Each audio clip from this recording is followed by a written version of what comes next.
आज ही American president Donald Trump जी का जो स्टेटमेंट आया है, तो कल उन्होंने कहा था कि it seems that we have lost Russia and India, और आज उन्होंने कहा नहीं, हमारे बहुत अच्छे संबंध हैं, और प्रधानमंत्री मोदी जी के लिए कहा है कि he is a very great prime minister, और हमारे बीच में जो भी है वो समाधान हो जाएगा। ये दर्शाता है कि आज भारत प्रधानमंत्री श्री नरेंद्र मोदी जी के नेतृत्व में उस मुकाम पे आके खड़ा है कि हम ब्रिक्स के भी मेंबर हैं और क्वाड के भी मेंबर हैं। आज रशिया कहता है कि India is our traditional partner, और अमेरिका कहता है India is our strategic partner, और चाइना कहता है it's a time for elephant dragon tango. मुझे नहीं लगता है कि दुनिया में कोई ऐसा देश होगा जिसने इस प्रकार के सामंजस्य को स्थापित करने की क्षमता दिखाई होगी। सो आई कैन से कि जो लोग प्रधानमंत्री श्री नरेंद्र मोदी जी के ऊपर आक्षेप लगाते थे, आज का दिन उन्हें यह सीख दे रहा है कि भारत ने अपनी क्षमता और अपनी दृढ़ता से वो स्थिति बनाई है जिसे मैं एक पंक्ति में कहना चाहूंगा, चूंकि गिरमिटिया समुदाय वो है जो शिप्स के थ्रू सेल करते हुए गया, बहुत से एडवर्स विंड्स देखी, बहुत सी उत्ताल तरंगे देखी, सागर की विपरीत परिस्थितियां पिछली 5, 7, 8 पीढ़ियों में उन विपरीत परिस्थितियों में उभर कर आए। तो उसी भाव से आज हमारे प्रधानमंत्री जी ने भी देश को जहां पे लाके स्थापित किया, तो उनके लिए एक पंक्ति कहना चाहूंगा कि हमें इल्जाम मत दीजिए, बहुत अफसोस होता है, बड़ी तरकीब से कश्ती यहां तक लेके आए हैं और बदल देते हैं हम दरिया की लहरें अपनी हिम्मत से, आंधियों में भी अक्सर चिराग हमने जलाए। और आज ये भी एक संयोग की बात है, आज 6 सितंबर का दिन है। वर्ल्ड में अगर सेल थ्रू करना है तो इस दिन का एक अलग महत्व है।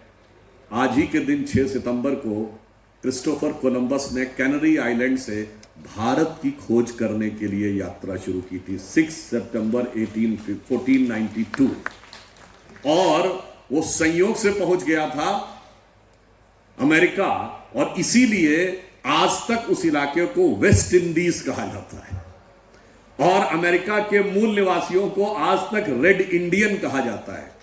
आप सोचिए भारत का महत्व क्या था कि Vasco da Gama was sailing in search of India, Christopher Columbus was sailing in search of India, और Magellan was sailing in search of India. सब समुद्र से रास्ता ढूंढ रहे थे।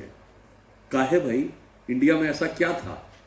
जानते क्या था कि जब 1469 के आसपास कॉन्स्टेंटिनोपल पर तुर्कों का कब्जा हो गया, यानी आज जो टर्की की राजधानी इस्तांबुल है, तो भारत से व्यापार करने का सड़क मार्ग बंद हो गया, क्योंकि उस पर टर्क्स का कब्जा हो गया। तो यूरोपियंस को लगा अब ये हमको रास्ता नहीं देंगे व्यापार करने का। मुस्लिम्स का कब्जा हो गया तो क्रिश्चियंस को लगा कि हमें व्यापार करने का रास्ता नहीं मिलेगा, भारत से व्यापार नहीं करेंगे तो फिर हमारा काम कैसे चलेगा, इसलिए अब जमीन की बजाय समुद्र का रास्ता खोजे। यानी जमीन से रास्ता भी भारत का ही खोजा जा रहा था, समंदर से रास्ता भी भारत का ही खोजा जा रहा था। आज का दिन वो याद दिलाता है। और हमारी संस्कृति कितनी व्यापक थी, जिसका कि अभी एम्बेसडर साहब अनिल जी जिक्र कर रहे थे, उसका भी स्मरण आज का दिन कराता है। आज अनंत चतुर्दशी का दिन है, आज गणपति के विसर्जन का दिन है, और भगवान गणेश इस बात के सिंबल दिखाते हैं कि हमारा प्रभाव कहां तक व्यापक था कि गणपति की पूजा सिर्फ यही नहीं होती है।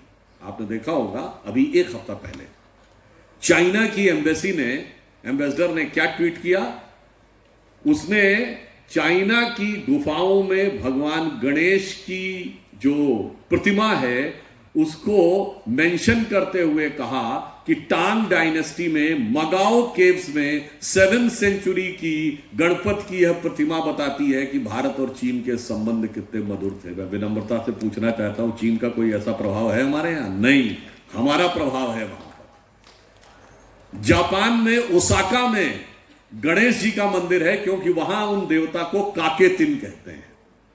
और अगर आपसे पूछा जाए कि भगवान गणेश की सबसे बड़ी प्रतिमा कहां है, तो भारत में नहीं है, वो थाईलैंड में है, 40 मीटर ऊंची प्रतिमा है। और अगर आपसे पूछा जाए कि कोई ऐसा देश है जिसने अपनी ज्वालामुखी के मुहाने पर भगवान गणेश की मूर्ति स्थापित कर रखी है पिछले 700 सालों से, क्योंकि वहां के लोगों का यह विश्वास है कि इसकी वजह से उस ज्वालामुखी का कोई प्रभाव आसपास के गांवों पे नहीं पड़ता, तो वो देश भारत नहीं है, वो जावा है।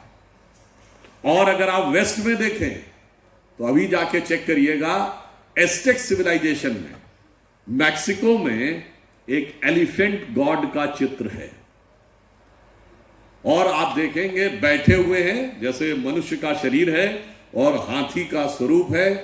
किसी को कंफ्यूजन की कोई गुंजाइश भी नहीं है, कान भी बड़े बड़े हैं, भगवान गणेश की तरह लगते हैं। और मजे की बात यह है कि अमेरिका में तो हाथी पाए भी नहीं जाते, नॉर्दर्न सदर्न लैटिन अमेरिका कहीं नहीं पाए जाते। इसका मतलब बहुत सीधा साधा प्रभाव। हाँ, और मैं कहूंगा जाके इसको चेक जरूर करिएगा, और ये भी ध्यान रखिएगा आजकल नेट के ऊपर बड़ा मैनिपुलेशन करते हैं, कहेंगे कि है नहीं मगर फिर कहेंगे तो क्रॉस कल्चरल कनेक्ट का मामला था। तो भाई क्रॉस कल्चरल कनेक्ट था तो हुआ कभी तो कुछ यहां पे होना चाहिए था।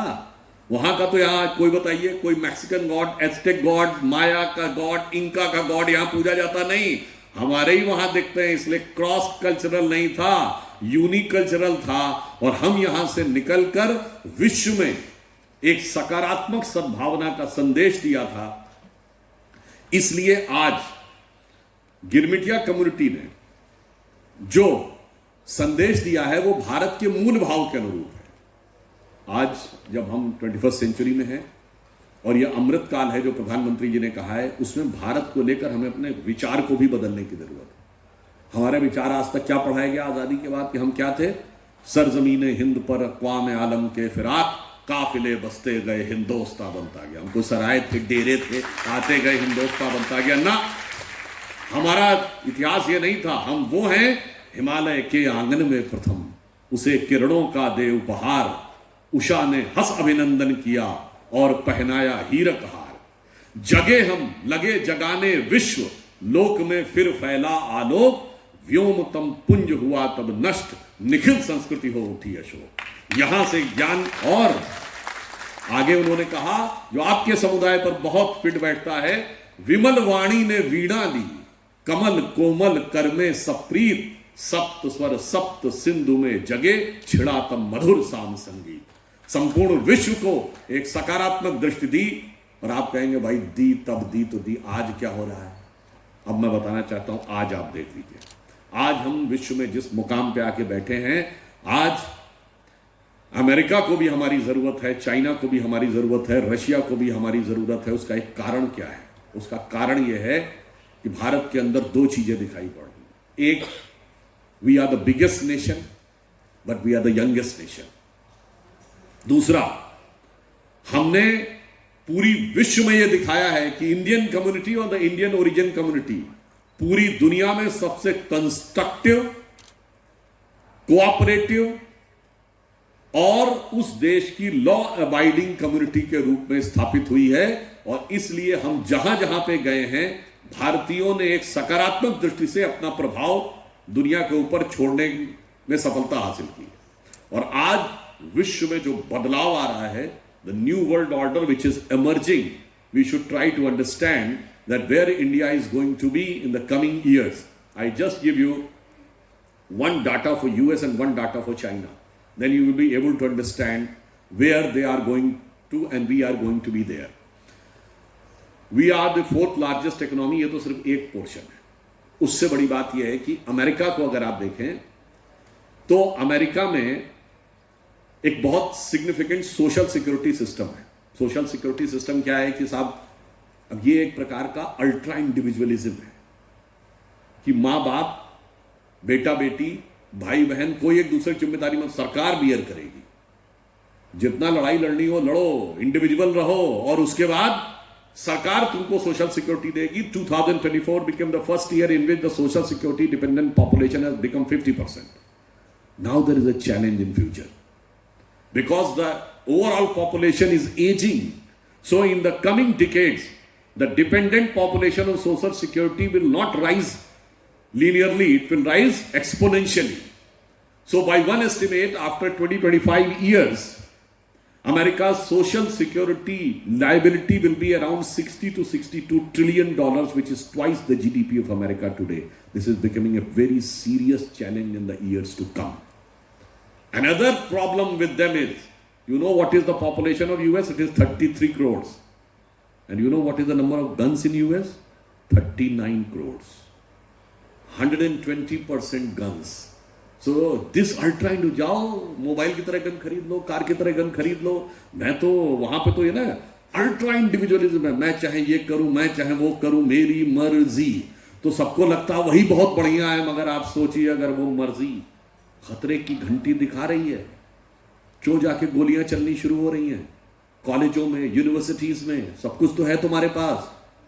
बजाय वहां पर इस प्रवृत्ति को रोकने के आज चुनौती ये हो रही है, वो कहा जा रहा है, बच्चों को सिखाया जा रहा है कि अगर कॉलेज में गन फायर होने लगे तो बचना कैसे है अगर शूटिंग शुरू हो जाए. ये दर्शाता है कि वो एक बहुत बड़े चैलेंज पे हैं. और वो चैलेंज क्या है? वो एक पुराना फिल्मी डायलॉग था ना 70 के दशक की फिल्म का, मेरे पास गाड़ी है, बंगला है, बैंक बैलेंस है, सब कुछ है, क्या नहीं है? मां नहीं है. मां क्यों नहीं है? वहां हाफ मदर है, हाफ फादर है, हाफ सिस्टर है, हाफ ब्रदर है. तो पूरा का पूरा ना मां का प्रेम मिल रहा है, ना पिता का प्रेम मिल रहा है, ना भाई का प्रेम मिल रहा है, ना बहन का प्रेम मिल रहा है. इसीलिए रुपया, पैसा, गाड़ी, बैंक बैलेंस होने के बाद भी ड्रग्स भी ले रहे हैं और गोली भी चला रहे हैं. Now look at the China. There are two statistics for China. Number 1, China कहता है कि 1978 में they have implemented the one child policy, and with the authoritarian regime they have successfully implemented the one child policy, and they have changed their policy in 2016 to two child policy. Still there was no increase in population, so they changed their policy in 2022 to three child policy. Still वहां बच्चे नहीं पैदा हो रहे हैं. And the latest एक data ये भी है कि 2000 में 56 लाख प्राइमरी स्कूल्स थे, अब कुछ जगहों पर केवल 14 लाख प्राइमरी स्कूल्स रह गए. अब एक क्वेश्चन उठता है, just by logic, if in 1978 they implemented the one child policy and that too successfully authoritatively implemented the policy, तो लॉजिकली ये कहता है कि अगर वन चाइल्ड पॉलिसी आपने अडॉप्ट कर ली तो विद इन 20 ईयर्स आपकी पॉपुलेशन स्टैग्नेशन पे आ जानी चाहिए. नेक्स्ट 20 ईयर्स नीचे. तो फिर पिछले 45 साल में चाइना की पॉपुलेशन 11% की रफ्तार से कैसे बढ़ रही थी? जैसे इंडिया की पॉपुलेशन बढ़ रही थी वैसे उनकी बढ़ रही थी. तो या तो वो झूठ है या ये झूठ है. दोनों चीजें एक साथ सच नहीं हो सकती. Either the claim of implementation of one child policy is not true और the population is not true. So there is a theory that the data of Chinese population may be highly exaggerated. It may not be even 100 crores, though it is said it is 140 crores. And second challenge which is coming is, in Chinese economy, the biggest contributor was real estate. 30% contribution goes from the real estate. And last year, the biggest real estate company Evergrande filed bankruptcy. And despite the real estate bubble has bursted, you have heard about कि कितने ghost towns हैं जहां पर लोग रह नहीं रहे हैं. यूनान प्रोविंस में डायनामाइट लगा के गिराने पड़े. 26 रेलवे स्टेशन ऐसे हैं जो बहुत शानदार बने जहां एक भी ट्रेन नहीं जाती है. Still GDP is growing by 4.5%.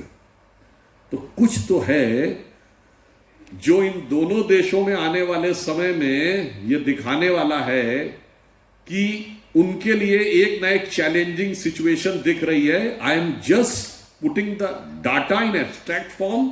मैं कोई एलिगेशन नहीं लगा रहा हूं. Anybody can analyse and use it's wisdom कि क्या होने वाला. दूसरी तरफ भारत में देखिए क्या होने वाला है. भारत में बहुत साफ दिखाई पड़ रहा है कि अगर अमेरिका यूरोप के ऊपर कहेगा नेटो कंट्रीज से कि अपना 5% बढ़ाओ डिफेंस एक्सपेंडिचर, तो वो कैसे यूज करेंगे. अगर डिफेंस प्रोडक्शन वो बढ़ाएंगे और वो अपने यहाँ मैन्युफैक्चरिंग करेंगे तो the cost is very high. अगर वो टैरिफ से बचने के लिए अमेरिका में शिफ्ट करेंगे the cost is more difficult. और यूरोप में तो डेमोग्राफिक चैलेंज बहुत बड़ा है. यूरोप में तो बहुत बड़ा डेमोग्राफिक चैलेंज है. Most of the countries are having negative growth rate. तो अब दो ही ऑप्शन है, या तो अपनी मैन्युफैक्चरिंग को चाइना ले जाएं या इंडिया ले जाएं. At present, the level of mistrust which European Union is having with China, there is less likelihood. The more likelihood is that they will shift their manufacturing of the defense producers to India because they are having high-grade defense material, good technology, good logistic, good finance, but no manpower. और ये बात मैं सिर्फ theory में नहीं कह रहा हूं, you have seen the last month the Dassault Aviation, जो रफाल बनाने वाली कंपनी है, उसने रफाल का फ्यूजलाज बनाने का कॉन्ट्रैक्ट टाटा डिफेंस को दिया है कि भारत में निर्माण हो। यानी ये शुरुआत हो चुकी है कि न्यू वर्ल्ड ऑर्डर में कौन कहां किस पोजीशन में जाकर स्थापित होने जा रहा है। और लास्ट में मैं ये कहना चाहूंगा, इकोनॉमी की ग्रोथ तो एक जगह है। हमारी लास्ट क्वार्टर की इकोनॉमिक ग्रोथ क्या है? 7.8%। रेट ऑफ इन्फ्लेशन क्या है? 1.5%। पूरे भारत के हम फास्टेस्ट ग्रोइंग इकोनॉमी वर्ल्ड में, तो अलग छोड़िए, आज तक कभी ऐसा नहीं हुआ कि ग्रोथ रेट ऑफ इन्फ्लेशन की 5 टाइम्स, और वो भी तब जबकि टैरिफ वैरिफ सब लगा हुआ है।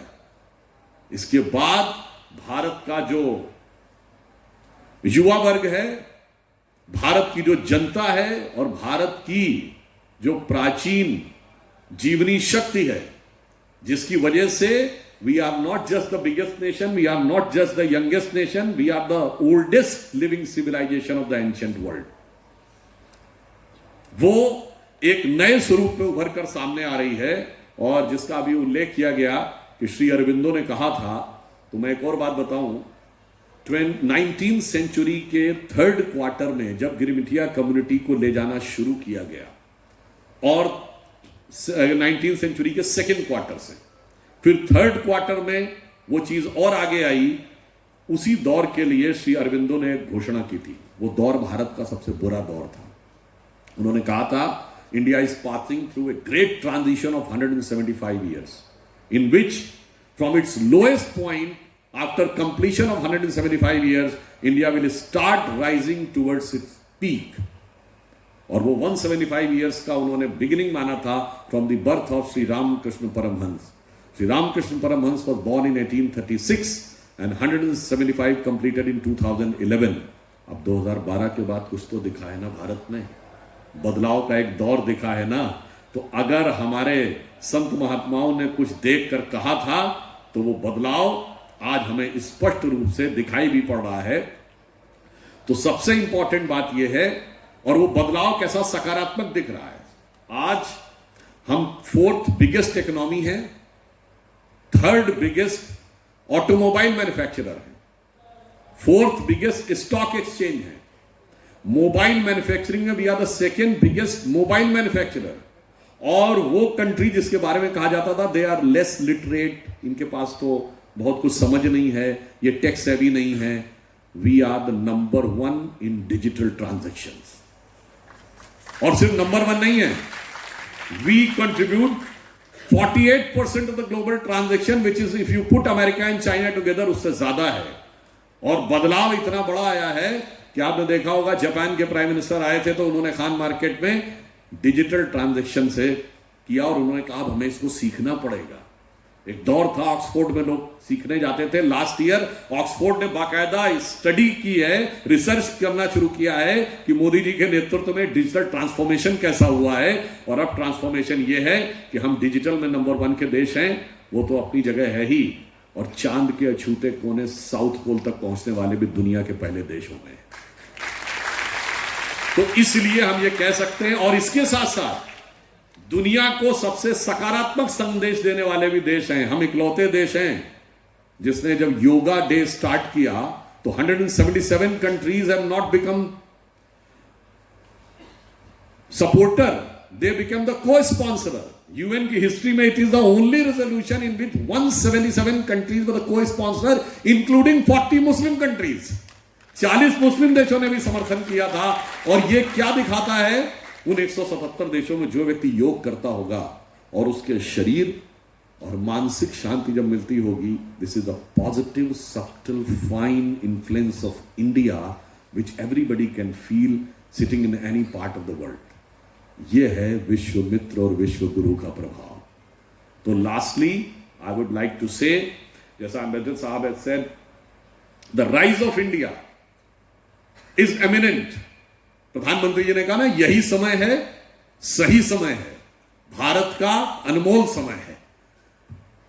और जो युवा वर्ग है, वही जब हमारा अमृतकाल समाप्त होगा तो वो महत्वपूर्ण स्थितियों में होगा।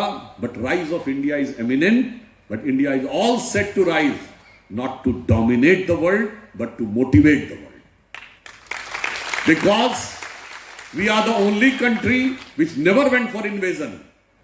We are the only society which doesn't believe in conversion. हमने कभी नहीं कहा कि इसको कन्वर्ट कर लो, उसको कन्वर्ट कर लो, इसलिए कभी हमने नहीं कहा तलवार के दम पर जाकर हम दुनिया में तलवार की नोक पर इसको जीत लेंगे, उसको जीत लेंगे। हमने जीता है, तौरों ने जीते देश, तो क्या हमने तो दिलों को जीता है। जहां राम अभी तक है नर में, नारी में अभी तक सीता है। ये पुरानी फिल्म का गीत था। तो एट द लास्ट उन्होंने जो कहा था, rise of India is the rise of Sanatan values, and those values which has inspired the highest level of human values, just in one line, कि दुनिया के इतिहास में कोई बादशाह तब तक गद्दी पे रहा जब तक मर नहीं गया या मार नहीं दिया गया। सिर्फ हमारे यहां ऐसी स्थितियां आई, वहां भाई भाई को मार के गद्दी पे बैठा, बेटा बाप को मार के गद्दी पे बैठा।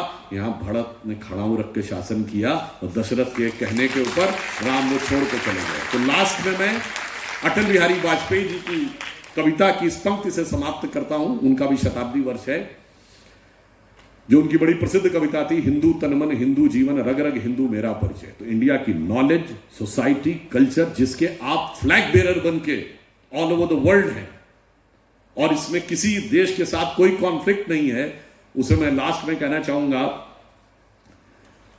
कि मैं अखिल विश्व का गुरु महान, देता विद्या का अमर दान, मैंने दिखलाया मुक्ति मार्ग, मैंने सिखलाया ब्रह्म ज्ञान, मेरे वेदों का ज्ञान अमर, मेरे वेदों की ज्योति प्रखर, मानव के मन का अंधकार क्या कभी सामने सका ठहर, मेरे स्वर नभ में गहर गहर, सागर के जल में छहर छहर, इस कोने से उस कोने तक कर सकते जगती सौरभ में, हिंदू तन मन हिंदू जीवन, रग रग हिंदू मेरा परिचय। धन्यवाद।